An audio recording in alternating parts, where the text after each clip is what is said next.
네, 매주 월요일에는 신장남매로 여러분들 함께 찾아뵙고 있습니다. 오늘도 어김없이 신인규 변호사, 장윤미 변호사 두 분 나오셨습니다. 어서 오십시오. 네, 안녕하세요. 네, 안녕하세요. 새벽 방송을 하셔서 그런지 눈이 쾌하네. 부었다는 말을 많이 듣고 있는데 정정 드리는데요. 네. 부은 게 아니라 찐 겁니다. 부었으면 이틀 뒤에 빠져야 되는데 안 빠집니다. 제 일부입니다. 일부. 아니 그러니까 요새 그 BBS 신인규의 아침 저널 줄여서 신아라고 하는데요. 신아. 신인규의 아침 저널. 신나고 아름다운 오전 되세요. 외우기 쉽게. 하여간 다 됐네. 진짜 방송인 내가 보기에는 드림 연구소를 늘 장착하고 다니시니까 아침 시간 너무 힘들기 때문에 저는 10배 노력해야 됩니다. 네, 그렇군요. 네. 아니 근데 아침 식사들은 좀 하셨습니까? 저는 아침 식사를 잘 네. 못할 때가 있는데 네. 오늘부터 해야겠다는 마음을 먹게 된 계기가 있었습니다. 배고파요. 계기가 있다. 예. 아침에 배고픕니다. 아니 근데 진짜 새벽 방송하시고 아침 방송하시면 진짜 시장하실 것 같아요. 저는 진짜 먹을 시간이 없고 저는 예. 그냥 요 방송 끝나고서 예. 좀 챙겨 먹고 이러거든요. 좀 불규칙하긴 합니다. 예, 그렇군요. 예. 그래서 준비한 게 있습니다. 준비하셨어요? 신인기 변호사님하고 아침 거르신 장윤미 변호사님을 위해서 저희가 하나 광고 소개하고 가겠습니다. 백화점 식품관에서 판매하는 애슐리 치킨을 매우 저렴하게 준비를 했는데요. 애슐리 시그니처 메뉴인 통살치킨 500g 한 팩에 6,900원. 와, 싸죠? 배달치킨 반값 이하로 저희가 준비를 했습니다. 뼈가 없는 순살치킨이기 때문에 동네 배달치킨의 반값 이하입니다. 에어프라이어 전용 상품으로 12분에서 15분 정도 구워주시면 간단하게 드실 수 있으십니다. 그 엄마들이 유통기한이 제일 걱정이에요. 네, 금방 끝나거든요. 네. 그런데 이거 냉동 상품이어가지고 유통기한이 무려 12개월입니다. 저렴할 때 많이 구매해 두시면 좋을 것 같고요. 보통 9,900원에 판매해야 되는 치킨을 6,900원에 판매하니까 얼른 서두르시면 좋을 것 같습니다. 이 이벤트가 끝나면 추가 판매가 없다고 합니다. 약간 홈쇼핑 같다. 이거 방송 중에 사셔야 쌀 때 많이 사야 됩니다. 하실 수 있으십니다. 반드시 유튜브 더보기 구매 링크로 유입하셔야만 행사 가격이 적용되기 때문에 지금 구매를 서두르셔야 될 것 같고요.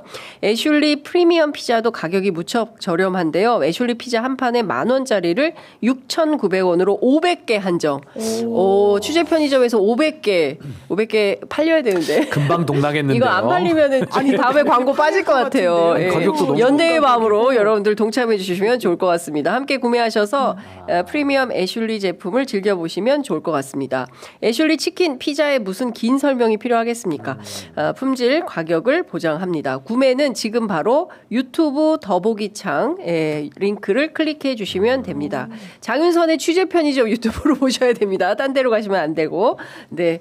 자, 저희가 어찌됐든 새로운 상품이 들어올 때마다 광고를 팍팍 소개하고 있는데 웬 놈의 광고가 이렇게 많냐라는 비판도 있으신데 저희들이 더 질 높은 방송 해보려고 최근에 자막기도 드리고 여러 가지 활동을 좀 하고 있습니다. 연대의 마음으로 여러분들 함께 해주시면 좋을 것 같습니다.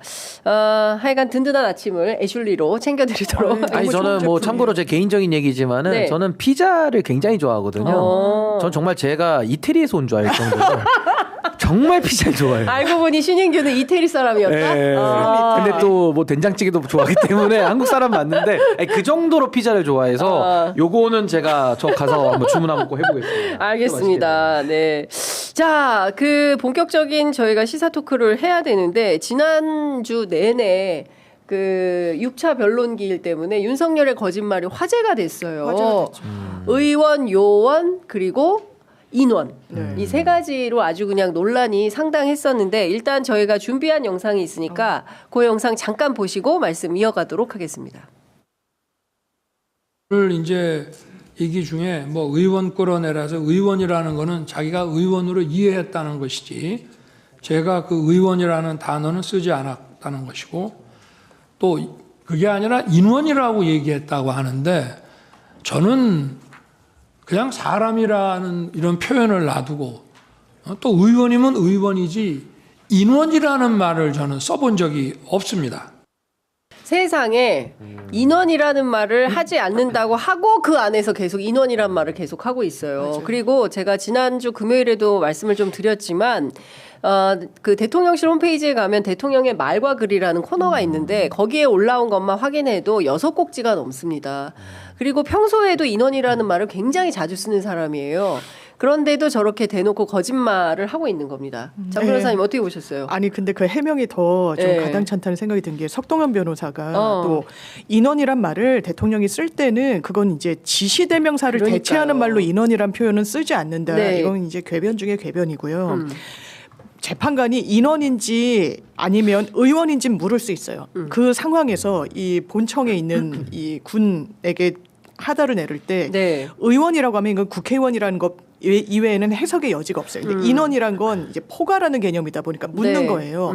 그러면 여기에 뭐 정말 군인지 아니면 뭐 보좌진인지 현직 의원들인지 그런데 이 사람이 일관되게 이야기하고 있는 게 있어요. 곽종근 전 특수전 사령관이 네. 그 안에 본청 본회의장 안에는 국회의원들밖에 없었다. 이 군이 투입돼 있는 상황이 아니었다. 네. 저는 어떻게 이런 거짓말을 국민 앞에 그리고 재판관 앞에 하는 것인가. 이건 다른 의도가 있어서 그런 겁니다. 네. 이건 나중에 나는 끝까지 맞고 정당했고 틀리지 않았고 이 부분과 관련해서 만약에 파면 결정이 나오면 이거는 헌재가 잘못한 거야. 내 잘못이 아니야라고 계속해서 밑자락을 까는 거죠. 거기에 부하내동하는 게 국민의힘과 또 일부 강성 지지층으로 보이는데 윤석열 대통령의 이른바 정치인으로서의 민낯이 드러나는 거예요. 이거는 어떻게 보면 역사의 책에 비겁하다고 당연하지만 기록될 겁니다. 그러니까요. 네.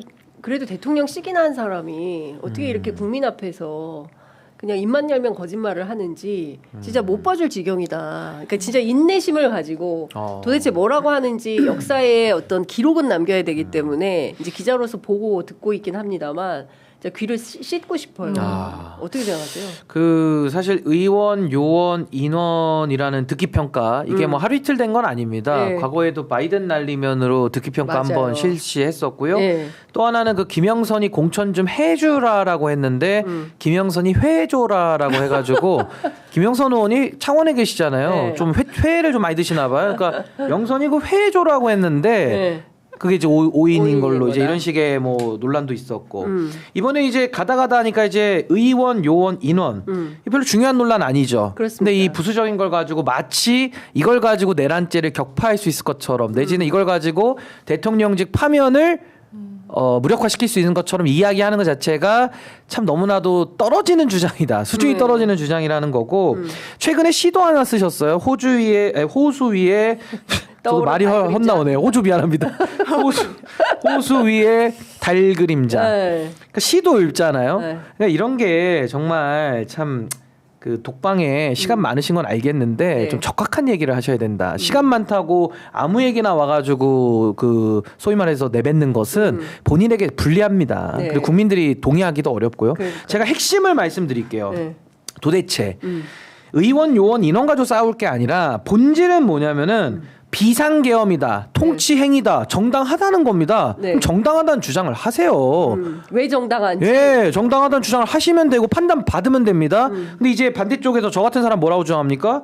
불법 계엄, 위헌 계엄. 이거 한동훈 대표 주장도 동일해요. 그 대한민국 국민의 누구도 내란죄를 정당화할 수 있는 사람 없습니다. 그럼 그 사람들은 다 불법 위헌 계엄으로 보고 있거든요. 네. 이걸 가르는 기준이 뭐냐? 기준이 뭐냐? 아까 절차적 요건이나 내용적 요건 가기 전에 가장 중요한 이 불법 계엄과 비상 계엄을 나누는 기준은 뭐냐면은 오로지 헌법이 국회에 부여하고 있는 계엄 해제 요구권을 봉쇄하느냐 놔뒀느냐 요겁니다. 이게 핵심이에요. 왜? 윤석열 0010이 군을 보내서 국회를 장악하고 의원들이든 요원이든 인원을 빼내면 국회가 갖고 있는 헌법상의 권한인 계엄해제 요구권을 무력화시키고 봉쇄하는 거거든요. 그걸 불법 계엄이라고 그러고 그걸 친위 쿠데타라고 부르는 겁니다. 네. 그러면 윤석열 대통령이 군을 보낸 건 맞잖아요. 유리창을 깨고 들어갔잖아요. 그 안에서 뭐 총을 안 쐈고 실제로 안 끌어냈다고 하더라도 군을 보내서 국회에다가 투입한 그 자체로도 군이 왜 갑니까 국회에. 네. 그래서 저는 이 부분이 저는 불법 계엄과 위헌 계엄의 가능성을 높여주고 있다라는 생각이 들고요. 지금 윤석열 대통령은 결과적으로는 이 군을 통해 가지고 뭐 질서 유지하기 위해 보냈다 이렇게 얘기를 하고 있거든요. 네. 이것도 논리적으로 반박이 가능한 게 계엄군을 보내기 전까지는 질서 정연했습니다. 10시 반에 계엄 선포했나요? 밤 10시 반에? 그 전까지 국회에는 아무 일도 없었어요. 근데 그러니까. 계엄군을 보내면서부터 시민들이 몰려왔고 경찰이 외곽을 막았고 이러면서 의원들이 담 넘어가기 시작하면서 질서가 어지러졌거든요. 그러니까 군을 보낸 계엄 선포 자체가 문제가 있다. 네. 그걸 지적하고 있는데 본질에 대해서는 하나도 반박을 못하고 정말 아니 당당하다면서요. 근데 1도 설명을 못하고 의원 요원 인원 가지고 싸우거나 네. 아니면 시한수 읊으면서 달그림자 외치고 있는 것은 너무너무 한심하다. 그 본인의 한 행위에 대해서 책임조차 지지 못하는 예. 사람이었구나라는 그러니까요. 걸 지금 확인하고 있는 겁니다. 네, 이제 중요한 것은 이제 꼬리가 몸통을 흔드는 맥도독 상황을 계속 만드는 거죠. 그래서 사람들이 헷갈리게 하는 거예요. 본질이 뭔지 착각하게 만드는 거죠. 아, 의원 요원 뭐 이런 거 가지고 물타기 계속 하는 거죠, 그렇죠. 물타기를 하면서 본질을 흐리는 거죠. 그러니까 끊임없이 그러면서 이 탄핵 심판의 중대성을 회피하고자 그리고 결국에는 인정하지 않으려는 그런 빌드업을 하고 있는 거다.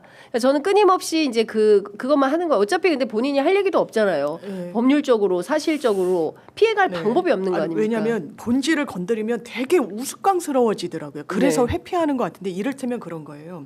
홍장원 전 차장한테 전화한 사실은 이건 부인이 안 되는 거예요. 너무 명징한 증거가 있으니까. 네. 그러니까 그때 왜 전화했냐 그러면 홍장원 차장이 일관되게 얘기해요. 그때 뭐 잡아들여라 싹 다 잡아들여라. 그래서 여인영한테 전화를 했더니 명단을 읊어주더라.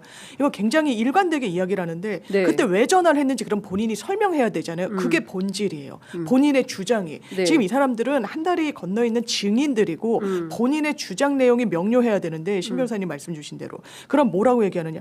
나 격려차 전화한 거야 라고 말도 되지 않는 소리를 합니다. 왜냐하면 그 당시에 계엄이 발동되고 30분밖에 지나지 않은 상황이었거든요. 네. 국무위원들을 막 용산으로 불러가지고 국무회의를 하니 많이 부서를 하니 많이 굉장히 긴급한 상황이었어요. 그런데 예전에 해외 순방했었던 게 고마워가지고 내가 전화 좀 한번 해야 되겠네 네. 라고 하고 전화한 김에 잡아들여라. 그 말을 또 한 것 자체는 부인을 못하는 거예요. 네. 그러니까 누굴 잡아들여라.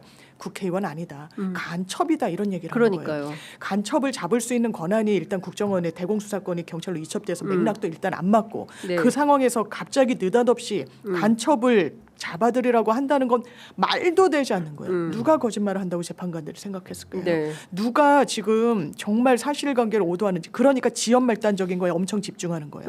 인원인지 요원인지 의원인지 홍장원의 메모가 사실은 본인이 썼다고 했는데 왜 본인 쓴 거를 보좌관이 왜냐하면 홍장원 차장은 제가 봤을 땐 거짓말을 한다기보다 큰 틀에서 이야기를 하고 증언이란 건 완전히 법률적인 절차잖아요. 그러니까 파고 들어가는 거예요. 그러니까 이 쪽지에 대해서 더 구체적으로 얘기를 하는 거예요. 네. 근데 그 부분을 가지고 거짓말했다. 바뀌었다. 네. 아니요. 본인이 쓴 게 있었다고 했고 증언대에서도 본인이 쓴 걸 보좌관이 본인의 보좌관이 베꼈다는 거예요. 네. 그리고 본인이 명료하기 위해서 가피를 했다는 거고 이게 상호 모순되는 증언이 아니었어요. 그런데 네. 공격을 하기 시작하는 거죠. 보수 언론이, 보수 정치인이 누구보다 윤석열 대통령이 이런 전략으로는 성공도 할 수 없고 이미 이 사건은 파면을 향해 오히려 윤석열 대통령의 이런 허술한 변론 전략 때문에 거의 속도를 내고 있다는 생각합니다. 그리고 제가 논리적으로 이 부분은 좀 반박을 네. 하고 싶어요. 네. 왜냐하면 너무 비논리성이 강하다 보니까 그냥 논리만 세워놓으면은 자동으로 격파되거든요. 그러니까 자동 격파. 잘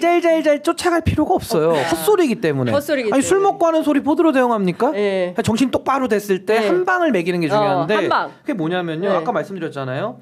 질서 유지의 필요를 위해 군대를 보냈다. 이게 핵심이에요. 계엄해지 요구권을 봉쇄하기 위해서라는 게 아니라는 주장이죠. 그러면 당시에 12월 3일 밤 10시에 국회 안에 어떤 질서 유지의 필요가 있었는지를 본인이 얘기를 해야 되는데 못해요. 그러니까 질서 유지의 필요가 없이 군을 보냈다라는 것 자체가 군 안에 있는 그러니까 군을 동원해서 국회 안에 있는 의원들을 끄집어내서 본인들의 계엄을 사실상 받아들이게 만들겠다. 그러니까 친위 쿠데타를 한 것이다라는 게 훨씬 더 논리적인 설명이 되는 거고요. 네. 그러니까 군을 국회에 파견한 건 윤석열이다. 누구도 군을 국회에 파견할 권한을 갖고 있지 않습니다. 심지어 그렇죠. 계엄사령관 박완수조차도 이게 뭐야? 모르겠다 그러고 포고령도 이거 뭐야? 누가 썼어? 그렇죠. 이러고 있는 거예요. 그러니까 맞아요. 너무나도 명징한 현행범과 가까운 이미 CCTV를 우리가 다 봤다. 그렇죠. 요게 첫 번째고요. 네. 두 번째는 지금 뭐 의원들을 끄집어내부터 뭐 사지를 들고 이런 증언들 나오고 있고 더 중요한 건 체포, 사살 얘기까지 나오고 있잖아요. 그렇죠. 그러니까 더 심각한 증언들이 다른 물증에 의해서 보강이 되고 있다. 그게 대표적인 거 말씀드리면 제 1번이 그거예요. 윤석열 대통령의 후배들 검찰의 공소장입니다. 그 공소장도 많이 읽어볼 필요도 없고 윤석열 공소장하고 김용현 공소장만 보면은 끝나요. 거기 뭐 디지털 증거부터 사람들 묶으려 하는 케이블 그 타이부터 해가지고 다 사진 찍어놨습니다. 네. 그게 하나 가장 강력한 증거고 두 번째는 곽종근, 이진우 그리고 홍장원, 조지호 이런 사람들의 증언만 모아봐도 뭐 더 논쟁의 가치가 없는 이미 사실로 확정돼도 무방한 수준이다라는 거고 세 번째로 이진우와 여인영 같은 경우는 검찰에서 어떻게 증언하는지는 모르겠으나 이진우 사령관 같은 경우만 해도 검찰 공소장과 지금 나와서 하는 행동이 다릅니다. 네. 그럼 그만큼 신뢰가 떨어지는 거거든요. 말을 바꾸니까. 예. 근데 이분도 검찰 공소장에 의하면 총으로 쏴 얘기가 나오고요. 같이 전화 들을 때 옆에 있던 부관 수행하는 그 군인은 머리에 사지를 들고 나오게 하는 것이 연상됐다. 그러니까. 그 사람까지 예, 있어요. 뭐 가마를 타고 나오라는 건가? 네, 네 명이 그러면 한 사람은? 지금 네. 너무나도 많은 복수의 증언자들이 네. 체포 사설에 대해서는 이야기를 하고 있기 때문에 뭐 예. 수첩도 나오고요. 예. 수첩도 노상원 수첩, 홍장원 수첩 너무 많습니다. 예. 그래서 이미 증거는 차고도 넘친다는 거고 세 번째는 이진우와 여인영의 태도 지금 어떻습니까? 공개적으로 나와서 발언을 안 해요. 네. 답을 못 해요. 무서우니까. 그리고 위증으로 처벌받으니까 못 해요. 근데 반대로 홍장원, 곽종근 이분의 증언들은 어떻습니까? 거침이 없죠. 묻는 말에 다 대답합니다. 물론 일부 기억의 착오가 있을 수 있어요. 우리가 이해 가능한 범위 내에서는 오래됐기 때문에 기억이 오염되거나 하면 조금씩 안 맞을 수 있는데 그건 오히려 진정성을 더 추정시켜 주는 것이고 네. 이분들이요. 거침없이 답하고 있고 묻는 말에 일관되게 답하고 있습니다.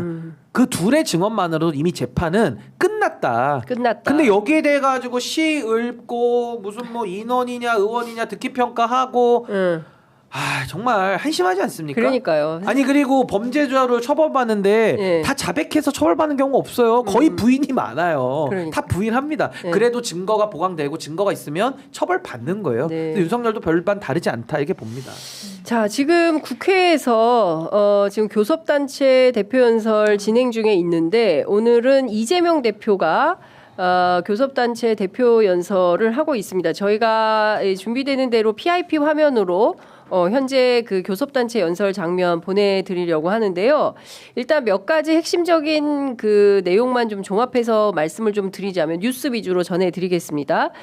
민생경제 회복을 위해서 30조 원의 그 30조 원 규모의 추경을 제안한다라는 입장을 밝혔고요. 이거 직장인들이 엄청 환호할 만한 얘기인데 노동시간을 줄여야 된다. 그래서 주 4일 근무 국가로 가야 된다.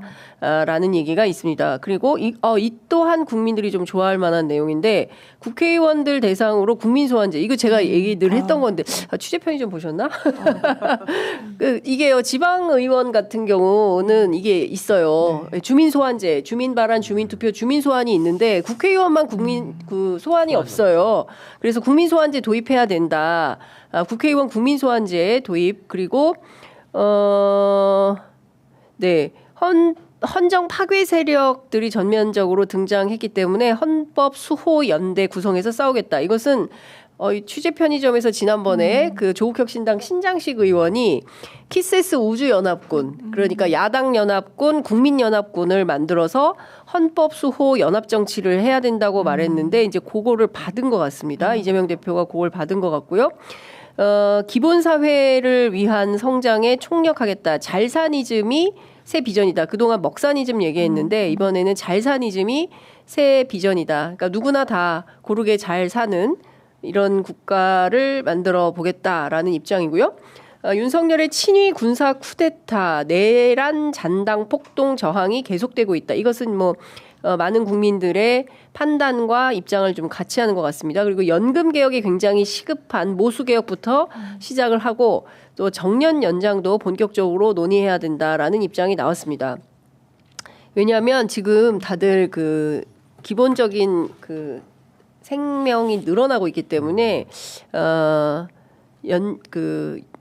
정년 연장 이게 필요하다. 대개의 경우 회사 아마 언론사의 경우 55세 정도일 거예요. 네. 정년이. 근데 이거를 60세 또는 65세로 연장하는 방안 얘기를 하는 것 같고요. 그다음에 군이 정치에 동원돼서는 안 되기 때문에 불법 계엄 명령 거부권을 마련하겠다라는 얘기도 하고 있습니다. 그리고 남북 관계에 대해서도 입장을 밝혔는데요. 북한의 대화 복귀 촉구하고 북미 대화에서 우리가 소외되어서는 아니 된다라는 입장도 밝혔습니다. 상당히 중요한 내용들이 많이 포함이 되어 있는데요. 일단 민주당 법률위원회 부위원장 맡고 계신 장윤미 변호사님께 여쭤보겠습니다. 전반적인 그 이재명 대표의 연설문 어떻게 보십니까? 이제는 민주당이 미래를 얘기해야 되는 거고요. 네. 그 미래에 대한 담론과 메시지를 이재명 대표가 오늘 연설에서 담았다. 왜냐하면 민주당이 수권정당 자임하고 있고 그러면 국민들 먹거리, 살거리 그리고 민생 집중을 안 할래 안 할 수가 없어요. 지금 국민의힘에 그 부분 기대할 수 있나요? 저 없다고 생각합니다. 네. 국민 기대치도 잣대 자체가 달라졌다고 생각해요. 그걸 민주당이 해야 되는데 이제 노동시간 이슈도 마찬가지죠. 제가 예전에 이제 총선기획단 할 때도 이제 정책적인 부분을 많이 하지 않습니까? 네. 그때도 이런 부분에 대한 좀 고민, 이런 검토, 그러니까 좀 오랫동안 수기가 있었던 부분과 관련한 네. 이제 좀 담론을 던진 측면이 있고 또 많은 직장인분들, 뭐 그리고 2030 기자분들 만나도 직장인들이니까요. 네. 항상 노동시간 이슈를 진짜 많이 얘기를 하더라고요. 그러면 우리가 이 부분과 관련해서는 첫 발을 떼야 된다. 그리고 지금 추경은요, 국민의힘 정말 이렇게 미지근하게 나오면 안 됩니다. IMF가 네. 최근에도 발표해가지고 대한민국 이런 추경 등의 조치 그리고 정치적인 안정이 빨리 조속히 안정되지 않으면 경기 하방 압력을 버티지 못할 거라고 진단을 했어요. 이런 부분과 관련해서 추경, 연금개혁, 당연한 직면한 현안에 대해서 국민의힘 지연 말단적인 거에 대해서 예전처럼 정말 민주당이 낸 아니기 때문에 그냥 기계적으로 반대하는 이재명이 아니라서 싫다 이 정도에서 벗어나야 돼요. 국민 생각한다면요. 그리고 대북 이슈와 관련해서도 대한민국 완전 소외되고 있습니다. 지금 미국의 정치 정론지에서도 어떤 진단이 나오고 있습니까? 트럼프 아마 윤석열 지원하지 않을 거다. 만나지도 않을 거다. 그리고 오히려 실용 노선을 같이 걷고 있는 이재명에 대해서 컬러가 더 맞다는 판단이 있을 거다. 네. 그런데 박근혜 전 대통령 탄핵 국면 때 어떤 국면을 저희가 봤습니까? 야, 너네 나라 컨택 포인트가 어딘지 모르겠다. 우리 대화할 수 없다. 같이 논의할 수 없다. 대한민국은 소외되고 있어요. 일본 총리가 황금 투구를 들고 미국에 갑니다. 아주 이 어떤 투자와 관련해서 많은 양보를 해요. 그래야 경제적으로 보호를 하기 위해서 대한민국 전화 한 통 못 하고 있어요. 윤석열 대통령이 초래한 겁니다. 어떻게 광화문 집회, 대구 집회에서 성조기를 들고 나옵니까? 한미동맹을 누가 망쳐놨는데요. 누가 그르쳐놨는데 정말 현실을 똑바로 직시했으면 좋겠다는 게 저는 보수 지지층들 그리고 보수 정치인들한테 드리고 싶은 말씀이고 이런 부분과 관련해서 정말 국민 생각한다면 국민의힘 딴지를 위한 딴지는 이제 그만두십시오. 네. 자, 신인규 변호사님은 어떻게 보셨습니까? 우선은 이재명 대표가 굉장히 이제 실용주의자라고 알려져 있고 또 국민들과의 대중 소통에 능한 지도자로 인식이 되고 있는데 저는 그런 차원에서 지금 대한민국이 나아가야 될 비전을 네. 오늘 던진 거거든요. 근데 저는 이제 AI 이야기가 나오는 거는 저는 굉장히 좀 반가운 마음입니다. 왜냐하면 뭐 최근에도 딥시크 얘기 있었지만 이 정치권에 대한 불만이 뭐냐면요. 기술이라는 거에 대해서 떠듬떠듬 이야기는 하는데 그 본질을 잘 이해를 못하는 경우가 많아요. 네. 근데 이미 AI 기술은 우리의 그 삶에 깊숙한 부분에 이미 다 들어와 있거든요. 그러니까 네. 국민들이 훨씬 더 이해도가 높고 빠릅니다. 그래서 저는 정치권이 더 빠르게 국민들보다 더 앞서갈 수 있는 그런 혁신의 노력, 공부의 노력을 더 해야 된다는 생각이 드는데 그런 차원에서 이재명 대표가 일단 AI 화두를 던지면서 그쪽으로 이슈를 끌고 가는 건 저는 매우 좀 바람직하다는 생각이 우선 들었고요.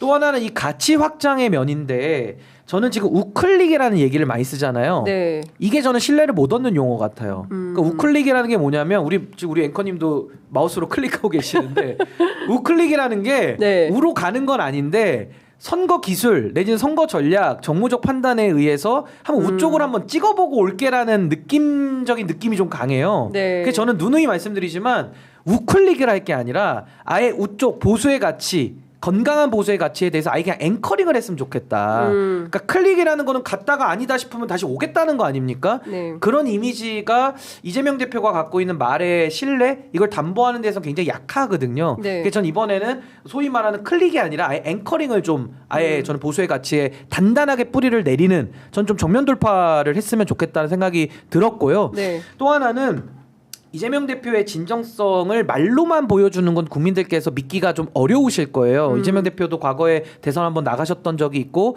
정치인들은 이제 현실론을 늘 얘기를 하는데 네. 현실도 중요합니다만은 결국 국민들은 신뢰를 가져야 되잖아요. 그러니까 저는 그 신뢰라는 게 말만 가지고는 국민들이 정치인들에 대한 워낙 불신이 많아서 그냥 얻긴 어렵고 어떤 근본적인 행동이나 국민들이 신뢰를 담보할 수 있는 어떤 좀 묘안들을 좀 찾아냈으면 좋겠다. 저도 그게 뭔지는 잘 모르겠습니다만은 아까 말씀드린 대로 우클릭이 아니라 아예 앵커링을 좀 확실하게 하고 예. 거기에 따른 신뢰를 담보하기 위한 여러 가지 조치들을 한번 좀 깊게 고민을 해서 네. 신뢰만 얻는다고 하면은 전 이번에 국민의힘의 지금 보수라고 하는 이 껍데기를 완전히 벗겨버리고 저는 민주당이 아예 보수로 영토를 근본적으로 확장할 수 있는 아주 좋은 기회가 될 것이다. 그래서 저는 그게 필요하다고 보고요. 네. 전 그런 식의 좀 고민을 깊게 해보는 게 어떨까라는 생각을 좀 예. 했습니다.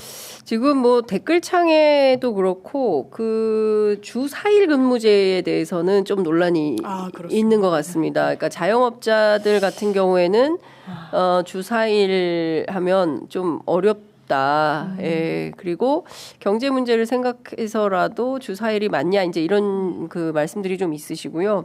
반대로 유럽도 주 4일제 하고 있다. 그리고 더 중요한 포인트는 주 5일제를 김대중 정부 때 했었는데 그때도 토요일 날 쉬면 나라 망한다고 막 좀 난리 너무 기억이 났었다. 나요, 그때. 그런데 예. 이제 주 5일제가 안착되니까 일종의 이제 주말이 있는 삶, 뭐 저녁이 있는 삶, 뭐 이런 것들이 된 거 아니냐라는 이제 논쟁들을 하고 계시는데 그 또 하나는 제가 짚어보고 싶은 것은 얼마 전에 이재명 대표가 반도체 연구개발 R&D 쪽에 주 50시간, 52시간 이 상한 규제를 좀 예. 풀어야 된다라는 얘기를 해서 논란이 좀 된 적이 있었어요.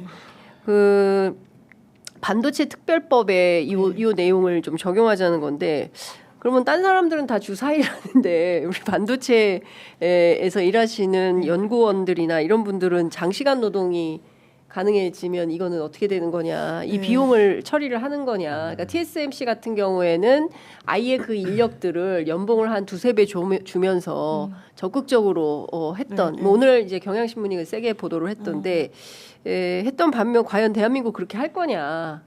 이 부분이 좀 주요 쟁점인 것 같은데 신 근데 변호사님. 제가 이런 얘기 들을 때마다 저는 너무 마음속 깊이 공허함이 밀려오거든요. 그러니까 이게 뭐냐면 지금 네. 정치권의 수준을 보세요. 제가 뭐 정치권 다 뭐 썩었다 나빴다 이 얘기를 하자는 게 아니라 네. 그냥 있는 그대로를 제가 말씀드려 볼게요. 지금 보수에서 뭐 가지고 논쟁하고 있는지 아십니까? 한쪽은 부정선거 가지고 장사하고 있고 또 다른 한쪽은요 물리적 나이 가지고 싸우고 있어요. 나이? 누구는 나이 가지고 한동훈 대표 언더 73이라고 하니까 네. 73년생이 53살이라면서요. 전 네. 몰랐습니다. 근데 53세 이하로만 모이자 똘똘 뭉치자 해가지고 네. 아주 기계적, 아주 물리적, 아주 유치찬란한 73년생 이하만 모이자. 그럼 73년생보다 먼저 태어난 사람들은 뭐 정치 어떻게 하자는 얘기입니까? 70년생 어떻게? 그러니까 70들은 어떻게 해요? 저도 평론가 우리 형님들 70년생 분들을 많은데? 많이 만나는데 네. 뭐 그분들 이제 다 뒷방 가라는 거예요. 네. 그랬더니 또 이준석 의원이 뭐라고 치고 나옵니까? 53살이면 손주 볼 나이라는 거예요. 그렇죠. 아니 저도 지금 40살이고 아직 결혼을 못 했는데 53살에 어떻게 손주를 봅니까? 손주 그건 보려면은 아니지. 60 좀 넘어야 될 것 같은데 60이 제 나이 기준으로 70 정도 돼야 될 거예요. 더 돼야 되겠죠? 아마. 예. 그것도 20살에 애 낳기 예, 또 자식이 그렇죠. 힘들 테니까. 예. 아니 그러니까 이게 지금 요새 대학을 8년 다니는 시절. 아니 그러니까 지금 이 수준이 너무 심각하잖아요. 네. 논의의 수준이. 논의의 수준. 요걸 제가 왜 연관돼서 말씀드리냐면 의대 정원도 한번 보세요. 의대 정원 문제가 본질이 뭡니까? 필수 의료가 죽어가고 있고 병원은 또 재정난이 있다 그러고 돈은 쏟아붓는데 병원은 안 돌아가고 전공의들은 아우성 치고 있고 네. 그 지방은 의료기관 자체가 줄어들고 있고 이 지방 소멸 문제도 연관돼 있고 굉장히 복잡한 문제거든요. 근데 이걸 갖다가 그냥 숫자 2,000 때리면은 해결될 것처럼 국민 상대로 사기치고 있어요. 이건 거의 아브레우 수준의 사기라고 저는 봐요. 그 석유 시추 사기. 그 정도 수준이에요. 그럼 저는 일로 들어와서 노동 문제로 우리가 보면 52시간 주 4일제 너무 좋죠. 근데 저는 여기도 숫자로 이게 접근할 문제가 전 아니라는 아니다. 생각이 자꾸 드는 거예요. 네, 네. 뭐가 지금 중요하냐면요. AI가 지금 너무 많이 우리 곁에 들어와 버려가지고 52시간 일할래? 4일 일할래? 이 수준이 아니고요. 지금은 아예 일자리 자체가 없어진다니까요. 아니 주유소를 가보십시오. 다 셀프 주유로 본인이 하지 누가 옛날처럼 주유소에 아르바이트생들이 고용이 돼서 합니까? 카페를 가보세요. 다 요즘은 무인 로봇 같이 생긴 애가 와가지고 먹고 가져갑니다. 걔가 심지어 뷔페 식당 가도 그래요. 그렇죠. 그리고 홍대 앞에 있는 롯데리아를 가면요 무인이라 시작부터 끝까지 다 무인이에요.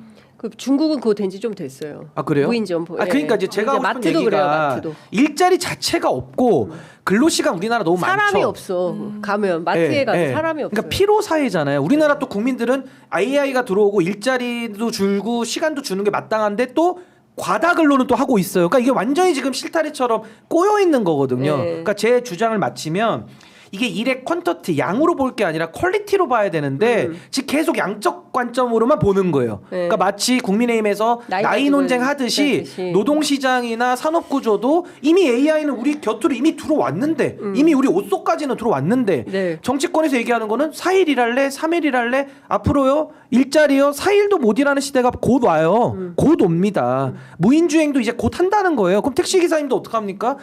이런 문제에 대해서 정말 심각하거든요. 그러니까 이 AI 문제를 최전면에 놓고 일자리 문제, 산업구조의 문제, 또 무슨 뭐 노동과 복지 문제까지 총체적인 걸 지금 풀어야 되는데 여기에 대한 논의는 전혀 없고 그냥 4일 일한다. 그럼 문제점. 또 4일 일한다. 좋은 점.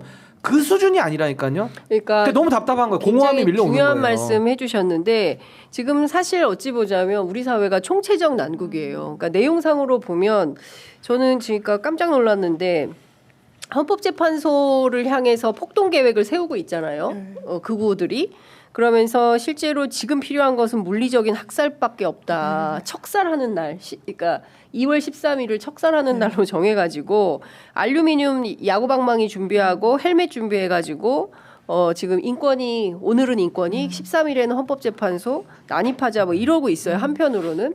그리고 또 한편에서는 이제 이런 것은 다 과거로 접고 어차피 조기 대선 국면으로 갈 것이기 때문에 헌재에서는 파면 결정을 낼 것이고 그래서 이후에 우리가 어떻게 가야 되냐. 앞서 말씀하신 대로 AI 시대를 준비하면서 이미 AI 시대고 이미 왔죠. 이미 와 있고 이미 와 있는데 여기에서 이 현실적인 노동 문제들을 어떻게 실타래처럼 얽혀 있는 이 문제를 어떻게 풀 거냐. 그러니까 종합적인 담론이 좀 필요하다. 그러니까 저는 그거요. 너무 복잡한 문제를 너무 단순화시켜서 해결책이 아닌 걸 가지고 싸움을 붙여요. 그래놓고 또 편갈라가지고 이렇게 하는데 네. 전 이 수준 갖고 안 되고 이제 총 요소 생산성 정말 이제 우리 사회가 얼마만큼 더 효율적으로 가야만 하느냐 이거는 생존의 문제이기 때문에 굉장히 절박한 문제다라는 걸 꼭 저는 정치권이 좀 이해를 했으면 좋겠어요. 그러니까요. 정말로. 그러니까 지금 그 진짜 표피적으로 하나하나 그냥 놓고 이게 좋겠다 저게 좋겠다고 할 것이 아니라 이 지금 모든 문제들을 다 놓고 일단은 총노선을 좀 수립을 해야 될 것 같아요. 전 이게요. 민주주의를 어떻게 북핵 지킬 위기만큼 건지. 무섭습니다. 전 솔직히 이 내부 내용들 알잖아요. 네. KDI 보고서나 지금 한국은행 보고서 다 이거 경고등을 킨 지도 너무 오래됐어요. 그랬어요. 근데 네. 못 쫓아가고 있잖아요. 전 이런 부분들이 너무 두렵고 정말 한국 사회의 위기가 이제 눈 떠보니 위기가 현실화될 거거든요. 네. 그게 너무 두려운 겁니다. 그래서 지금부터라도 빠르게 이 구조적인 문제들을 좀 이해해서 풀어내려는 아주 복잡한 문제인데 네. 이걸 너무 단순화시키는 부분, 전 이 부분을 좀 지적을 제가 한 겁니다. AI 관련해서 이재명 대표도 이제 언급을 했는데요. AI 데이터 센터를 만들어야 한다. 그래서 AI 인력을 10만 명 이상 양성하겠다. AI 인력 10만 양병설일 것 같은데요. 되게 중요한 예, 부분입니다. 예. 그래서 근데 AI 인력과 관련해서는 지금 이미 뭐 중국의 딥시크, 뭐 미국도 비롯해서 거기에 비하면 우리가 조금 처지고 있는 거 아니겠습니까? 너무 많이 지체가 됐고 제가 전문가 인터뷰를 들었는데 네. 예전에 인터넷 망이 깔리기 시작했을 때 이제 DJ 정부 때 우리나라 생태계 경제 생태계가 어떻게 작동했는지와 관련해서 엄청 스타트업 지금 개념으로 하면 스타트업 그때 벤처 열풍이 불었고 네. 그 사람들이 정말 자기네들의 기술 어떤 뭐 개발 같은 거에 완전히 이 좀 이끌고 견인차 역할을 했는데 지금 그게 완전히 죽어 있다는 거예요. AI라는 완전히 이건 신기술을 넘어서 보편 기술이란 표현을 쓰던데 어디든 작동을 한다는 거예요. 인터넷처럼 스마트폰처럼 이게 AI 이러니까 어떤 고기술 관련 업무에만 사용되는 게 아니라 이를테면 제조업에서도 불량품을 검시한달지 네. 뭐 예술 분야 마찬가지고 문화 분야 뭐 방송 다 모든 전 산업 분야에 되는데 한국이 너무 침묵하고 잠잠하다는 거예요. 과거에 스타트업으로 성공한 사람들은 마치 재벌처럼 됐고 뒷짐지고 있고 이런 혁신의 일선에 나서지 않고 있고 그 와중에 뭐 이게 정치권의 문제랑도 연달되어 있으니까요. R&D 예산 엄청나게 삭감을 했고 윤석열 정부에 들어서는 이런 기술에 대해서는 카르텔이다 뭐다 아주 구태의 어떤 프레임으로 엮으면서 자원줄을 끊었고 생태계를 완전히 교란시켜 버린 상황 속에 대한민국이 이미 놓여져 버렸어요. 저는 윤석열 대통령 보면서 이렇게 전 분야에 전방위적으로 대한민국을 망가뜨릴 수 있나라는 생각을 개인적으로 하고 있는데 이런 부분과 관련한 어떤 보완이 당연히 필요하고 이제 정치권은 제도적으로 이걸 지원해 줘야 되는 겁니다. 본인들이 뭐 이끌거나 앞에 앞설 수는 없어요. 제가 이제 신 변호사님 말씀을 들으면서도 이제 최근에 약간 뚱딴지 같은 얘기일 수도 있지만 아소무아르라고 이제 목로주점이 새로 네. 이제 그 번역이 돼서 나왔는데 거기에 여러 단편들이 나와요. 19세기에. 그러니까 기계가 도입이 되니까 너무 불안한 거예요. 내 임금이 막 깎이고. 그런데 이제 시장에서 이게 어쨌든 재편이 되는 상황으로 왔던 것 같아요. 지금 이제 좋은 일자리 이런 부분과 관련해서 일자리를 당연히 기계가 대체하겠죠. AI는 더 그걸 가속화할 건데 그런 부분과 관련해서 어떤 보강과 해안이 과연 대한민국에 있는가요? 이거 너무 좀 이미 지체됐고 이미 우리가 뒤떨어졌는데 이제라도 진짜 해야 되는 속도를 내야 되는 과정. 네, 사실 오늘 이재명 대표가 던진 수많은 이 사회적 화두에 대해서 앞으로 뭐 상당히 언론에서도 많이 다룰 것 같고요. 그리고 뭐 이러저러한 논쟁 지점들 등등에 대해서 짚어볼 대목이 많을 것 같다라는 생각이 좀 듭니다. 어쨌든 제가 보기에는 이제 미래로 가야 되는 것이고.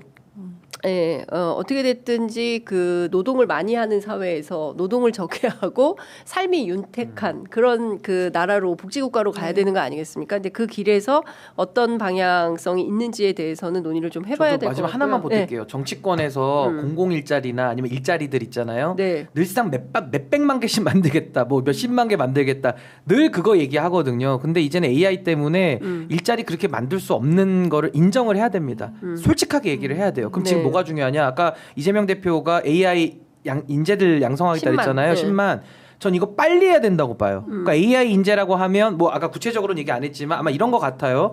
AI를 교육할 수 있는 교육자부터 길러내야 됩니다. 그건 맞아요. 그리고 이거를 그렇죠. 유아 때부터 그 가르쳐야 되거든요. 그러니까 해크만 커브에 의하면은 그 유아기 때부터 교육을 해야 빨리 모국어처럼 받아들이는 게 있어요. 그렇기 때문에 특히 AI 기술은 어릴 때부터 지금은 가르치지 않으면은 이제 아예 시대 자체를 적응을 못할 겁니다. 그래서 저는 그 교육 부분, 특히나 AI 기술을 교육할 수 있는 분들을 교육하는 게 너무 지금 시급해서 이거부터 저는 빨리 좀 해야 될 것 같아요. 그러니까요. 정말 그러니까 시급합니다. 그 어쨌든 산업의 위기이기도 하기 때문에 뭐 지금 보니까 포항 같은 지역에는 석유화학이 굉장히 위기다. 그래서 뭐 새로운 뭐 산업 무슨 지역으로 선포해야 된다라는 얘기도 한 것 같은데요. 여튼 이재명 대표의 연설문과 관련해서 추가로 들어오는 정보들 내용들이 있으면 여러분들께 좀 실시간으로 설명을 좀 드리도록 하겠습니다. 제가 꼭 여쭤보고 싶은 게 있었어요. 앞서 말씀드린 대목인데 지금 극우의 준동이 상당히 네, 좀 너무 심각한 상황으로 보입니다. 퍼지데이? 네. 이 영화도 있다면서요? 네, 퍼지. 이게 뭐예요? 이게 저도 그 영화 자체를 보진 않았는데 아마 예. 소개하는 프로그램에서 봤는데 1년에 딱 하루를 한 12시간인가를 주고 모든 불법과 무법 이런 위법 사항을 허용을 해주는 공공기관에 대해서 정부에 대해서 그랬을 때 펼쳐지는 광경에 대해서인데 이런 퍼지데이라는 것을 사실상 이 여러 커뮤니티에서 언급하면서 법원을 공격할 모략과 모의를 범행의 어떤 이 실행 구체적인 계획을 세웠다는 거 아니에요? 네. 제가 법원 노조에 계신 분 인터뷰를 보고 저희도 이제 판사실이 어디 있는지 몇 층에 있는지 그리고 거기서 실무 수습을 하면 대충 이렇게 있구나라고 하지만 다 들쑤시고 다니는 게 아니라서 영장전담 판사실이 몇 호인지 이렇게까지는 잘 몰라요. 네. 근데 이 사람들 도면을 갖고 있었다는 거 아닙니까? 영장전담 판사실 어디고. 그러니까 저 지금 도면 나오고 네, 있습니다. 법원 예. 노조 이 법원 직원분들이잖아요. 예. 본인들도 모른다는 거예요. 이거 어떻게 합니까? 이거 이석기 전 의원 내란 예비 음모 다 유죄 받았어요. 실형 선고 받았고 그걸 어떻게 보면 물론 법원의 판단 존중해야죠. 그런데 두루뭉술 하기도 하고 뭐 주유소를 어쩌고저쩌고 이 정도 층위도 처벌 받는 거예요. 이거 내란 음모예요. 네. 이거 왜 내란 음모라고 그랬습니까? 지금 뭐 내란이 계속 중이기 아니기 때문에 내란 음모는 안 된다라는 무슨 궤변 같은 주장을 하는 법조인도 있던데 그거 사실이 아니고요. 내란 이런 선전선동이란 건 내란이란 건 헌법상 부여받은 입법기관의 이 국헌상의 기능을 마비시키는 거예요. 법원이 그런 거예요. 그걸 마비시키자고 하면 이게 내란 선전선동이자 내란의 또 예비 음모가 되는 거예요. 이거 그냥 두면 안 됩니다. 이거는 대한민국의 민주주의를 좀먹는 사람들이에요. 대한민국 국민의 자격이 없다고 해도 과언이 아닙니다. 이거 철저하게 처벌해야 돼요. 이거 반드시 구속기소를 목표로 해야 되고 이거 실형을 굉장히 중하게 처벌해야 됩니다. 안 그러면 대한민국이 남아나지 않을 거예요. 근데 그 경찰과 검찰 그리고 법원이 어떻게 할까요? 오늘 뭐 수사에는 착수했다, 조사에는 착수했다 이런 보도는 나오고 있긴 하던데 또 어떻게 21세기에 무슨 척살이라는 단어를 쓰고 미군정이 우리를 도와줄 거다. 아니 황당무계한 주장을 하고 있는 거 아니겠습니까? 근데 이게 네. 단순한 어떤 뭐 상상 속에 있는 일이 아니라 우리가 실제 지난 1월 달에도 서울 서부지법 폭동 사태를 눈으로 봤잖아요. 그러니까요. 그러니까 이제는 이게 저는 현존하는 위협 내지는 실체화될 가능성이 매우 높은 네. 걸 전제하고 저는 봐야 된다라는 생각이 들고요. 배후까지 끝까지 추적해서 발본색원하지 않으면 대한민국은 정말 이제는 안전을 포기한 나라가 될 겁니다. 그러니까 매우 중요한 문제라고 저는 보고요. 용어를 저는 좀 바꿨으면 좋겠는 게 자꾸 이렇게 극우 세력이라고 해요. 근데 극단적 세력, 레디컬들은 우파든 좌파든 보수든 진보든 다 있습니다. 극단 세력. 그러니까 극우 세력이라는 말을 저는 쓰면 안 된다고 보고 이자들은 반헌법 세력, 반공화국 세력이라고 부르는 게 더 정확한 표현 아니냐. 네. 그러니까 뭐 우파 논리도 없어요. 이념 갖고 하는 게 아니에요. 그냥 헌법을 지키지 말자라고 하고 있는 거거든요. 반체제. 반체제, 반헌법 세력이라 부르는 게 저는 더 정확한 표현이라는 생각이 들고요. 아까 장윤미 변호사님께서 잘 이야기해 주셨는데 과거 이석기 징역 9년 선고받았거든요. 네. 내란 예비 음모는 무죄 났지만 내란 선전선동으로도 9년을 선고받고 굉장히 중하기 때문에 엄벌에 처한 거거든요. 네. 근데 이건 더 심각한 게 그때 이석기의 내란 선전선동이나 음모는 비밀리에 해진 겁니다. 비밀리에 했음에도 불구하고 발각됐을 때 9년형이 나왔으면요. 지금 이자들은 대놓고 하는 거예요. 훨씬 범죄로 인한 위험성과 가벌성이 훨씬 높습니다.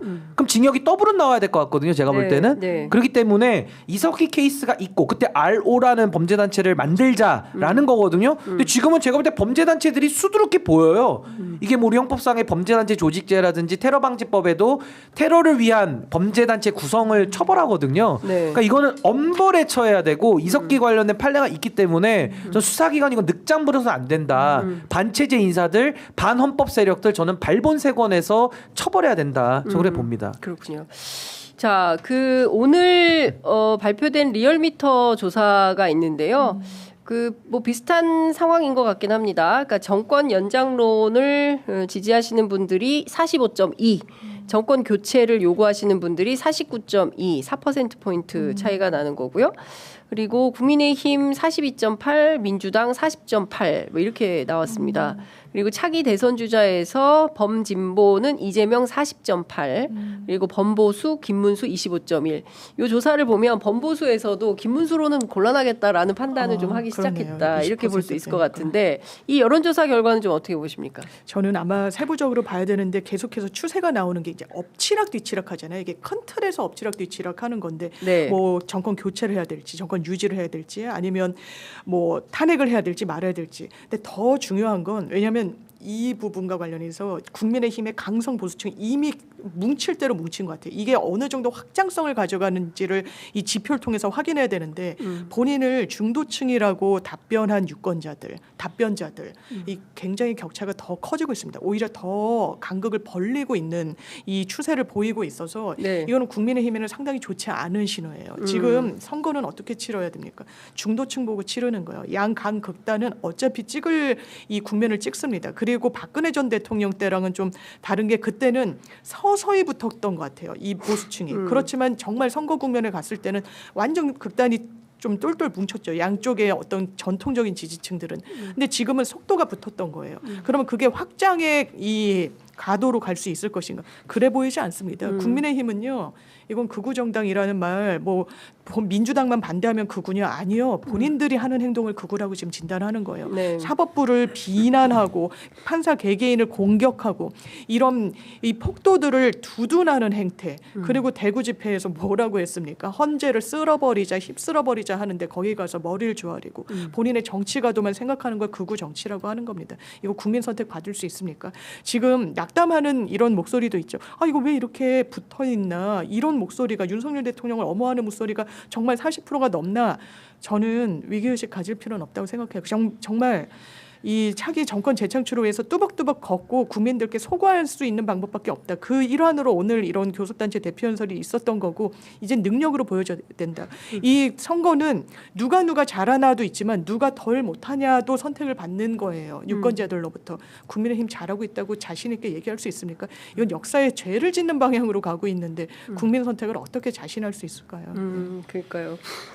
신 변호사님은 어떻게 보세요? 근데 저는 사실 이게 국면이 지금 두 평면이 겹쳐 있는 상황이라 오류가 나온다고 저는 봐요. 그러니까 소위 말 바이어스가 네. 뜬다는 건데 네. 지금은 누가 뭐라 해도 내란 진압 국면입니다. 내란이 아직도 진압이 안 됐어요. 그러니까 네. 저렇게 많이 모여가지고 반체제적 이야기들을 하고 있잖아요. 전 저거 내란 준동의 연장으로 봅니다. 근데 그런 상황에서 차기 권력을 놓고 물어보면 어폐가 있죠. 안 맞죠. 왜냐하면 한쪽은 준비 안 하고 있고 한쪽은 준비해가지고 초결집했는데 네. 그 뭐 내용이 적확하겠습니까? 그래서 그 부분에 하나 변수가 있고 또 하나는 이제 파면이 되잖아요. 국면이 싹 바뀝니다. 이제 윤석열은 자연인이 되고 재판받을 거예요. 그리고 김건희 수사 들어갈 겁니다. 이제는 보수 내에서 알턴니 내지는 썩은 이빨에 대해서 뽑을 거냐 떼올 거냐를 가지고 논쟁을 해야 돼요. 그러니까 그냥 그 뭐라 그러죠? 그 흰색 그거를 덮어가지고 충칠 아말감 떼우고 가자는 파가 하나 있을 거고 한쪽은 야 뭔 소리야 뽑아 발치해. 임플란트 발치해야 돼. 이거 가지고서 아마 어디 치과 가야 돼부터 또 논쟁할 거예요 자기들끼리 뽑냐 마냐 가지고도 굉장한 혼란이 있을 건데 그 중에 가장 대표적인 게 당심과 민심이 늘 격돌하잖아요. 당연히 대선 이기려면은 장유비 변호사 말씀대로 민심 가야죠. 네. 그리고 민심을 못 가는 정당은 아닙니다. 이준석 당시 당대표 만들었던 거 내지는 한동훈 당선된 걸 보면 민심도 작동하기는 하는 당이에요. 근데 문제는 뭐냐면 지금 국면에서는 윤석열 지키기를 너무 많이 해가지고 당심 외에는 민심이 숨을 못 쉬고 있어요. 특히나 의원들. 네. 그냥 뭐 딴소리 하면 당 나가버리라고 지금 하고 있기 때문에 이 특수성이 있고 또 하나는 민심으로 가려면요. 한동훈, 오세훈, 홍준표, 유승민 이런 사람들이 돼야 되는 거거든요. 네. 근데 문제는 명태균 이슈가 하나 불어버리면 홍준표, 오세훈 굉장히 위험해집니다. 그럼 한동훈과 유승민만 남아요. 그러면 이게 당내 경선이 들어가면 민심을 대표하는 후보도 갈라져 있기 때문에 서로 견제 안 하겠습니까? 그럼 또 명태균 가지고 이슈 파이팅을 또 할 거예요 내부적으로. 네. 그러면 왼쪽에는 김문수 같은 극단론자가 있고 오른쪽에는 명태균이 있기 때문에 그 사이에서 공간 찾기, 그러니까 민심을 대표하는 후보를 올려 세우기도 너무 어렵다. 이게 첫 번째고 두 번째는 그렇게 해서 누군가를 세워 올려도요. 바깥에 또 이준석 변수가 또 있습니다. 네. 이준석 의원은 아마 제가 볼 때는 최종 지지율 3자로 붙으면 한 6% 정도 얻을 거예요. 6에서 8% 전 예상합니다. 그럼 왜냐하면 유승민 후보가 얻었던 6%에 조금 1, 2% 얹으면은 이준석 후보 지지율이 대충 계산이 돼요. 그 포지션을 갖고 있기 때문에 과거 바른정당 포지션으로 생각하시면 되는데 그러면 이제 그때 와서 또 한 번 선택해야 돼요. 이제 충치 뭐 아말감이냐 임플란트냐 선택을 했는데 또 가보니까 이준석 변수가 있어가지고 저거 끌어안을 거냐 내칠 거냐를 또 결단해야 되거든요. 그래서 제가 드리고 싶은 말씀은 보수는 이제 보수 주도권 싸움으로 아마 갈 가능성이 매우 높아요. 그러니까 이번 대선은 물 건너갔고 그럼 누가 다음 정권을 가져갈 것이냐, 누가 다음 지방선거, 누가 다음 총선에서 주도권 행사할 것이냐라는 이 삿바 싸움으로 갈 가능성이 매우 높기 때문에 그렇다면 내전을 한번 또 해야 되는 겁니다. 네. 이게 저는 전체 대선 국면에서는 뭐 민주당에는 상당히 유리한 국면이긴 합니다만은 그래도 긴장을 놓을 수는 없고 압도적으로 이겨야 내란 진압을 할 수 있기 때문에 전 민주당이 5대5로 붙는다는 마음으로 전 더 가열찬 노력을 해야 되지 않을까? 전 그런 생각이 듭니다. 오늘 아침에 그 문재인 대통령이 퇴임 후 첫 인터뷰를 한겨레 하고 했습니다. 윤석열 발탁에 대해서 두고두고 후회한다라는 입장을 밝혔고 다만 검찰개혁하겠다는 의지를 상당히 긍정적으로 말해가지고 낙점을 했다. 당시에 조국 수석이 추천한 사람을 했었어야 되는데 즉시 추천을 안 해서 그냥 윤석열을 했다. 이제 이런 것에 대해서 국민들께 사과하는 이제 이런 메시지를 냈고 그리고 오늘 아침에 김경수 지사가 또 CBS 라디오에 출연을 해서 이제 본인의 정치 입장을 얘기를 했는데 민주당이 맛있는 요리가 많이 올라오는 식당이 되어야 된다라는 입장과 함께 이재명 대표하고 통화를 했는데 당의 다양성이 구현돼야 하는데 아쉽다. 이제 이런 발언을 했다라고 전했습니다. 소위 이제 비명계 임종석 그 전 대통령 비서실장도 이를테면은 지금 전체가 다 합심해서 해야 되는데 서로 인신공격하는 건 문제 아니냐 이제 이런 주장도 하고 있습니다. 이런 등등의 비명계들의 흐름에 네. 대해서는 좀 어떻게 평가하세요? 저는 임종석 전 실장이 올린 글의 맥락도 이게 주자를 뭐 바꿔야 된다라고까지 읽히진 않았고요. 네. 일단 이재명이랑 상수 그리고 대선 주자로 가장 강력한 민주당의 후보가 될 이런 부분에 대해서까지 흔들고자 하는 의도 이런 부분이 아니라 우리가 그때 0.73% 차로 너무 아깝게 졌으니까 거기에 대한 반성적 고려가 있어야 된다. 그렇다면 당 내에서도 이게 가르거나 이제 좀 쪼개지거나 이런 모습을 보이기보단 통합해야 되는 거 아니냐. 공천 과정에서도 마음이 상한 분들도 계시고 하니까 이걸 같이 가자는 부분으로 전 당의 선배로서 당연히 할 수 있는 조언이라고 생각을 해요. 그런데 임종석 너 뭐 하고 있다 지금 나와서 이런 그런 거에는 저는 동의하기가 어렵고 다만 유시민 전 장관이 이야기했던 좋은 2등 주자론을 강구하는 게 전략상 맞지 않냐. 김경수 전 지사 같은 경우에 전 대단히 공감이 됐습니다. 김경수 지사의 정치적 공간이 넓지 않아요. 그리고 본인이 어쨌든 사면 복권된 지가 시간적으로 많이 되지가 않았기 때문에 그건 본인이 넓어야 됩니다. 본인은 차기 내지는 차차기를 준비하는 게 현실적으로 맞다면 당원의 마음을 추스리기 위한 이 부분과 관련해서 본인의 스탠스는 이재명 대표에 대해서 당연히 고언도 하고 쓴소리도 던지고 본인의 입장도 발표해야 되겠지만 그것만 돼서는 곤란하다는 거죠. 지금 민주당이 승리해야지 누가 승리한지가 중요한 게 아니에요. 이건 민주당이 이겨서 이런 역사적인 후퇴와 국격의 이 저하를 어쨌든 올려놔야 돼요. 그건 역사적인 과제예요. 그 부분에 있어서 본인의 당리당략만 생각하면 안 돼요. 그러면 좋은 2등 주자론을 이야기하는 거. 그리고 당내에 왜 공천을 갖춘 정당으로서 앙금이 없겠습니까? 없다는 거는 거짓에 가깝겠죠. 신기루겠죠. 네. 그렇다면 그걸 아우르는 그래서 대선 선대위를 구성할 때도 이렇게 마음 상하신 분들도 모시거나 그리고 대선 주자로서 분류됐던 분들이 이제 대선에 본선에 못 나가게 되면 다 한 깃발 아래 모여야 된다는 문재인 전 대통령의 어떤 조언도 있었고 이 틀에서 이재명 대표가 전 그 길을 정확하게 걸어갈 거라고 생각합니다. 신 변호사님은 어떻게 보세요? 문재인 대통령 인터뷰. 저는 뭐 문재인 대통령은 윤석열 검찰총장 만든 책임 그리고 정권을 내준 책임에 있어서는 아마 입이 10개라도 할 말을 못할 거다라는 생각이 전 우선 들고요.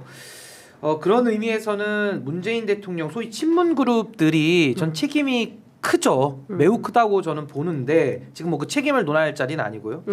제가 문제를 삼고 싶은 부분은 과거 책임도 크지만 네. 거기에 대한 반성문을 썼느냐 내지는 더 좁히면 지난 2년 6개월 동안 윤석열 정권이 내란까지 오는 과정에서 이 정치인들이 어디에 있었느냐 그 무슨 말을 했느냐 어떤 행동을 했느냐가 이제 성적표로 나와줘야 되는데 죄송하지만 그게 잘 없어요. 안 보입니다. 그러니까 이제 와서 말하니까 사람들은 좀 서운한 거죠. 아니, 그때 뭐 하다가 이제 와서 대선 열리고 이재명 대표 뭐 공직선거법 전 정치기소라고 보는데 그 정치기소가 되니까 야 이거 뭐 숟가락 한번 들고 덤벼보자 이렇게 보여지는 거. 그러니까 인식의 문제에서는 제가 제 개인적인 얘기를 해서 좀 죄송하지만 저는 윤석열 정권 만드는데 책임을 져야 되는 사람이거든요. 제가 지난 2년 6개월 동안 한 일은요. 양두구육과 같은 기회주의 정치와 제가 전쟁을 벌여왔습니다. 네. 국민의힘의 사당화에 제가 소송으로 싸웠고요. 그 이후에도 이준석, 한동훈, 윤석열로 대표되는 이 양두구육 정치에 대해 가지고 제가 민낯을 드러내고 뿌리 뽑는 작업에 모든 걸 다 바쳐왔던 시간이었거든요. 그러니까 그런 거에 비교를 했을 때 과연 그 친문으로 분류되는 인사분들이 저보다 더 많은 힘도 갖고 계시고 더 많은 영향력도 있으신 분들인데 뭐 했냐. 이거는 아마 저는 국민들이 좀 냉정하게 평가를 하실 거라고 보는 거고 이번에 김경수 지사 발언은 저는 두 가지가 문제였다고 봐요. 하나는 당을 떠난 사람들한테 사과를 해라라는 발언은 저는 너무 잘못된 발언이라고 봐요. 그러니까 본인의 첫 메시지 치고는 오조준된 발언이다. 그러니까 예를 들면 그럼 당 떠난 사람한테 사과하라 그러면 이재명 대표가 이낙연 대표한테 사과를 해야 되는 거고 이재명 대표가 조홍천 의원한테 사과를 해야 되고 이재명 대표가 국민의힘으로 기어들어간 김영주와 이상민을 상대로 사과를 해야 되는 게 돼버리잖아요. 그럼 왜 사과를 해야 되지? 그러니까 조홍천 의원 같은 경우는 지금도 윤석열 대통령 잘못된 수사니까 석방시켜놓고 다시 경찰이 재수사자라는 정말 국민의힘에서도 보기 힘든 주장을 막 하고 있어요. 근데 왜 사과를 해야 되는지에 대한 설득력이 많이 떨어지는 발언을 하신 거예요. 그러니까 이게 저는 잘못됐다고 보고, 두 번째는 다양성 만난율이 너무 좋고, 전 다원주의자거든요. 네, 네. 이게 필요합니다. 민주주의의 꽃이에요. 근데 지금은 민주주의의 꽃을 가기에 앞서서 민주주의의 씨앗을 차디찬 동토에 뿌린 것과 똑같거든요. 그러니까 꽃을 피우자 얘기는 맞는 얘기인데, 네. 지금은 민주주의가 내란 이후에 내란 진압, 내란이 진압되고 민주주의를 해야 씨가 심겨지고 나무가 열리고 과실을 따먹을 거 아닙니까? 꽃이 네. 열릴 거 아닙니까? 근데 김경수 지사는 이 동토 내지는 씨앗을 뿌렸고, 그 씨앗 뿌리는 것도 방해하는 자들이 지금 있는데 여기에 대한 인식은 많이 부족해 보여요. 근데 민주주의의 다양성과 맛있는 요리 얘기를 하니까, 그 말인즉슨 민주주의의 최종 완성이고 우리가 모두가 다 이상적으로 꿈꾸는 건 맞는데 지금 이 현실에는 지금 너무 안 맞는 인식인 거예요. 그래서 이 두 가지가 아마 김경수 지사에게 좀 뼈아픈 지적이 되고 있지 않는가, 그런 생각이 듭니다. 근데 저는 이제 큰 틀에서 보면 그 기본적으로 정당 안에는 언제든지 이제 노선 싸움이라는 게 있어요. 그러니까 특히 이제 정책을 둘러싸고 대선이라는 이제 새로운 현장에서 앞으로 그러니까 사실 대통령 선거는 이제 전망 투표이기 때문에 앞으로 뭐 할 거야 이걸 보고 국민들이 표를 줄 결심을 하거든요. 근데 그런 측면에서 보면 이제 그 친문과 친명이라고 이렇게 나눠서 본다고 할 때 노선 싸움보다는 일종의 좀 판을 넓히자. 그러니까 일종의 영토 싸움 비슷한 걸 하고 있는 느낌을 좀 받고, 중요한 포인트 중에 하나는 사실은 정책 경쟁, 이게 그래서 대한민국을 어느 사회로 어떤 방향으로 끌고 갈 거냐, 이것은 좀 비어 있다. 이 친문 진영이. 그러니까 나도 자리를 좀, 나도 뭐 역할을 하고 싶어. 포용해, 화합해. 과거에 당 떠난 사람들 다 수용해, 뭐 이런 걸로 들리는데, 왜 수용해야 되는지 앞서 말씀하시는 대로 이게 논리적 근거가 설명이 돼야 되거든요. 그런데 이제 그런 것들이 좀 많이 부족하고 없다. 그래서 지금 상황에서 보면 딱히 친명이라고 표현을 해야 될까요? 이쪽에서 받아들이긴 좀 어렵지 않나라는 생각이 좀 제가 들고. 이거는 이제 아까 김경수 지사 부분은 그 발언 때문에 제가 말씀드린 거고, 네. 저는 임종석 실장을 보면서 제가 무슨 느낌이 드는지 아십니까? 바라보고 있으면은 그냥 이준석 의원의 품격 있는 버전의 느낌이 많이 나요. 그러니까 그 말인즉슨 뭐냐면, 세대 교체론 말하고 본인은 젊다고 얘기하지만 절대 안 젊거든요. 정치 구력으로 보면 정말 오래 했고, 대한민국 정치에 뭐 저는 좋은 거 기여한 것도 많이 있다고 봅니다. 그걸 폄하하자는 게 아니고 많은 일을 이미 한 사람이거든요. 근데 이제 와서도 본인 자리에 대한 공간을 찾으려는 그 노력 자체가 그닥 좋아 보이지는 않아요. 그러니까 임종석 실장은 본인이 정치도 그만하겠다고 얘기를 했는데 갑자기 또 돌아왔거든요. 그래서 이번에 뭐 총선 국면에서 여러 가지 뭐 당내 일들이 있었던 걸로 알고 있는데, 그런 것처럼 임종석으로 대표되는 그 청년 정치의 상징이 이미 시간이 25년이 지나가 버린 겁니다. 훌쩍. 그래서 저보다 훨씬 젊은 나이에 배지를 달고 많은 역할을 했고, 서울시에서 부시장도 했고, 대통령 문재인 정권 초기에 비서실장도 했고, 너무 화려하거든요, 그 이력이. 근데 그 화려한 거에 비해서는 국민들이 만족할 만한 성과는 많이 못 내신 것 같아요, 냉정하게. 근데 이제 와서 내가 국회의원 하면 잘할 수 있고, 내가 또 뭐 당대표하면 잘할 수 있고, 뭐 심지어 대통령의 꿈도 가지신다 그러면은 과연 국민들이 그분에 대한 정치적인 노정을 봐왔는데, 너무 오래 하셨는데 이게 과연 소구력이 있을까? 그럼 왜 그동안에 새를 못 만들었지? 이제 이런 얘기들도 있는 거거든요. 그래서 그런 부분을 조금 더 성찰하셨으면 좋겠다. 근데 이번에 임종석 실장도 메시지를 보면 자기 성찰은 없고 이재명 대표 성찰하라 그래요. 그러니까 그 말이 뭐 반은 맞고 반은 틀린 거지만, 자기 성찰을 조금 더 하는 모습을 보이면 오히려 국민들이 더 마음을 열어줄 수도 있는 기회가 있는데, 그거 없이 상대방한테만 성찰하라고 하면은 얼마만큼 설득력이 있을까, 좀 곱씹어 보셨으면 좋겠습니다. 그 부분은. 오늘 이제 중앙일보 이하경 칼럼이 윤석열 탄핵 이후가 심상치 않다, 이제 이런 이제 칼럼을 썼습니다. 이제 히틀러와 윤석열을 이제 동급에 놓고 이제 쭉 비교를 하고, 100년 전 나치 교주처럼 재기를 꿈꾸는 거냐, 이제 이런 얘기를 했는데, 사실 상식을 가진 많은 시민들은 이제 이 시대를 뭐 여기서 그 극우들이 준 아까 반체제 극단 세력, 반헌법 세력들이 준동을 하고 있지만 여기에 동의할 다수 국민은 없다고 생각을 합니다. 그러니까 그러면 이 세력은 이제 패퇴될 가능성이 매우 높은 것이고요. 정리가 필요한 거고, 여기에 화해, 용서, 포용 이런 단어로는 설명이 안 되는 거다. 그리고 지금 많은 국민들의 판단은 우리가 해방 정국에서 특히 이제 친일파 청산을 제대로 하지 못한 그리고 군사 독재에서 전두환이 이제 자연사를 하고 그 세력을 군사 독재 세력을 제대로 처단하지 못한 이런 후과를 지금 2024년, 2025년에 온전히 우리가 치르고 있는 것이기 때문에 우리 역사에서 다시는 이런 일들이 벌어지지 않기 위해서는 우리 대해서 확실하게 좀 종결을 하고 넘어가야 되는 역사의 국면에 와 있는 거다. 그래서 그런 측면에서 보면 이게 그 일종의 이제 전반적인 그 전체 국민들이 동의하고 합의할 수 있는 수준에서의 합리적인 보수 그리고 중도 진보가 서로 경쟁하는 이제 그런 대선판이 열려야 된다. 근데 그런 측면에서 얼마나 의미 있는 주의 주장들이 나올지 그것은 저희들이 좀 지켜봐야 되지 않을까 싶습니다. 자, 끝으로 한 말씀씩 듣고 마무리하겠습니다. 정말 포스트 탄핵이 걱정된다는데 많은 우려가 돼요.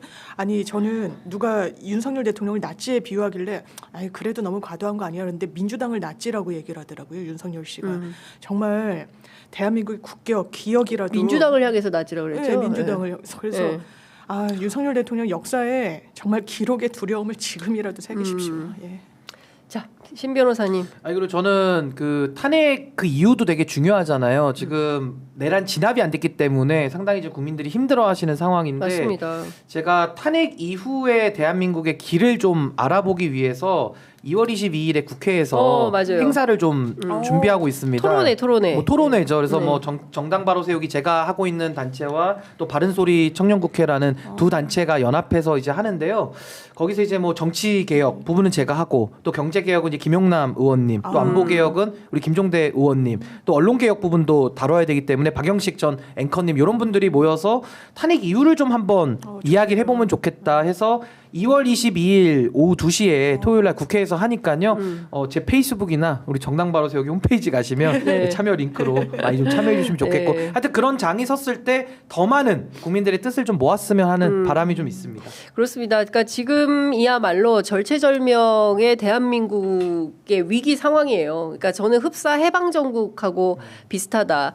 해방정국 때 찬탁 반탁, 신탁 통치 반대 이걸 가지고 우리 그 선조들이 싸웠는데 지금은 뭐 찬탄 반탄 물론 이제 찬탄은 굉장히 소수라고 저는 생각합니다. 물론 이제 여론조사를 통해서 그 세력이 많은 것처럼 비춰지고 있기는 합니다만 실제는 그렇지 않다. 그러니까 중도만 봐야 된다고 생각해요. 그러니까 중도에 있는 표심이 사실 23대 60 정도로 압도적으로 이 탄핵은 반드시 가결되어 탄핵 심판에서 파면 결정이 나야 된다. 인용되어야 한다. 이제 이런 판단을 하고 계시기 때문에 그 흐름은 잡혔다. 근데 이후에 어떤 대한민국을 만들 것인가 그 굉장히 이제 중요한 과제가 됐고 그 길에서 취재 편의점이 현실을 직시하고 현장을 놓치지 아니하고 그리고 치열하게 대한민국의 미래를 놓고 토론하고 다양한 의견들을 함께 들으면서 저희 그 애청자분들께서 판단하실 수 있도록 그 공론의 장을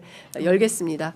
자, 오늘 두 분 말씀은 여기까지 듣도록 하겠습니다. 다음 주 월요일에 배고픈 도사 애슐리 먹고 오겠습니다. 다음 주에 또 뭘로 만날지 예, 일단 애슐리 통살 치킨 500g 6,900원 추천드리면서 피자도 함께 구매하시기를 당부드리겠습니다. 자, 두 분 말씀 여기까지 듣도록 하겠습니다. 고맙습니다. 감사합니다. 예, 감사합니다.